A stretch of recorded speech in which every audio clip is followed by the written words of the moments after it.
Hey, what's up, guys? Flynn from Metropolis Comics. Hi, I'm Gail. I'm Travis. He's the sexy blonde. And this is Metropolis After Hours. Welcome to episode 2. All right, so today we're going to take up our discussion where we left off. Just for a little minute, we want to talk a little bit more about Superman. Yeah, the movie. Yeah, we needed to get into a little bit more detail. I've been thinking about this a long time. My gut reaction is to say they need to bite the bullet and do a sequel to Superman Returns, which, audiences would certainly be confused by a non-sequel, but at this point, honestly, even if they did a reboot, ideally I want Brandon Routh to come back, but if we can't get that, I just want the John Williams music. Well, yeah, I love that John Williams score is amazing. There's never been one like it. It shouts the name of the character, and it's an amazing piece of music. But for my money, like I said last time, I don't think we need to do any sequels, and I don't think Brandon Routh is right for it anymore. Really? I think he's a girl. I'm sorry, but he's just too sensitive. Well, that's the script's fault. He looks more like a man than Tom Welling does, with that boyish face. I know, and I don't want Tom Welling either. Yeah. I would have rather had Dean Cain back, but he's too old now. So, probably Dean Cain's only a hardcore Superman fan. Love him. I mean, don't get me wrong, I don't have anything against Dean Cain's Superman, but was awesome. Most people wouldn't say he should play him in the film version. He was awesome. He was really cool. He was cute and funny and nice and very open, and that's what you need for Superman. I can't necessarily deny, but it would kind of help if they decided to get out of the shadow of Christopher Reeve. Yes, it would, and not only that, but they need a stronger female lead.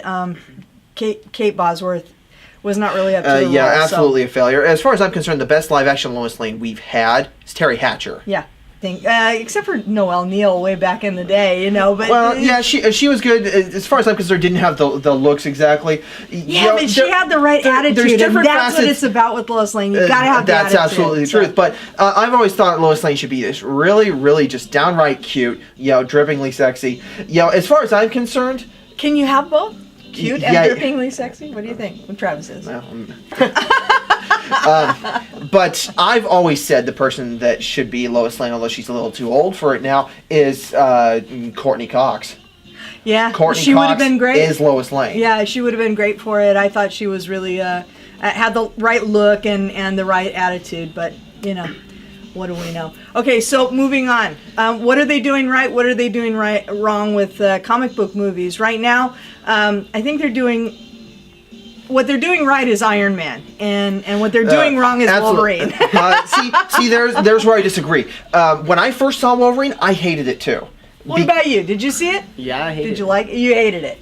Well, he hated it because of Baraka Deadpool.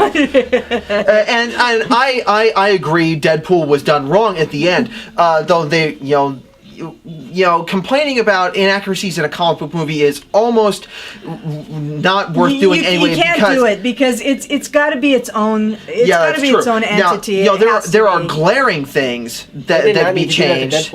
Yeah, exactly. They went too far. Why did they do it? What was the point?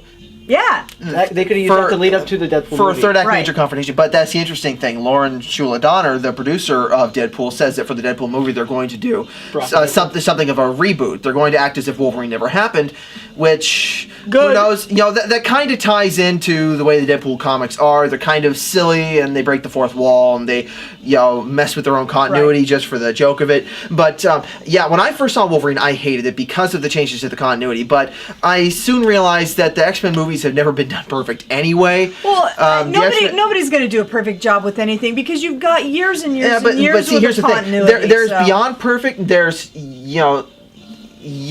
like Tim Burton's approach to Batman, absolutely flawless. Yeah, I thought so too. Dark fantasy tale, very much like, but kind of tongue in cheek and very sort of goth. A little less tongue in cheek, more comic booky, but the good kind of comic booky, not Joel Schumacher comic booky. Right? Yeah. Dark, serious comic booky. Okay. Now, Tim Burton approaches comic material right. Christopher Nolan's Batman, very dry, very laborious, very dark, and very sort of more gritty than gothy. More a detective movie than a superhero movie, and not exactly my cup of tea. I don't care for Nolan's movies that much either. Now watch me get the hate mail. But not for I feel the same way about it was good. Don't get me wrong. I thought Heath Ledger was awesome in The Dark Knight. He was amazing. They are good, but as far as as a lifelong Batman fan, Tim Burton captures Batman the way I've always read him. It's a more fantastic sort of take on it, and I think that's great. Uh-oh! Hang on! My phone's ringing.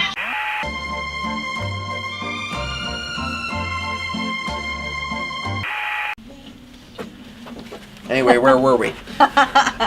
So anyway, why do we bring up Batman? That's the way I feel about how Bryan Singer approached the films. Bryan Singer, very well dramatic, and not necessarily that bad in beautifully case made, of beautiful filmmaking. Beautifully made, but they are not close enough to the comics. Now, I'm a fan of the yellow spandex on Wolverine. That's probably the broadest example. But yeah, you didn't have to go with the black. You didn't have Were you to go. Okay with the black?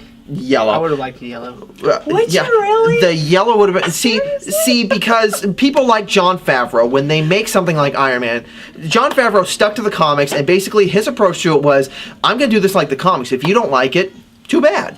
Well, that's a great approach, because I think when you discard your source material, you're in terrible danger of just not coming even close. I mean, there have been rumors circulating for years that they've wanted to do a Superman movie, and they're just dying to have him wear this black Matrix-like jacket or coat, even though the Matrix is like way over. It's been over for a long time, but they're still circulating this rumor that is something that they want to see Superman wear, and everybody tells them, you know what? Well, you see it in Smallville. They're doing it in Smallville. I know. It may be a good movie, and it may be part of a good story, but it's not really Superman. So But anyway, getting back to my point. Sorry.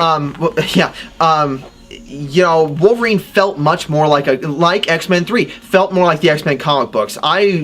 I didn't care for Wolverine at first because it changed things too much. I actually liked X-Men 3. I know that's almost heresy to say, but I actually liked it. I loved it too. And a lot of little things I didn't like, though. Well, there are a lot of details that I didn't care for so much either, but overall, I loved it. I loved Kelsey Grammer as the Beast. I thought he was great. Kelsey Grammer was flawless casting. He was amazing. That was great. He was really funny and fun.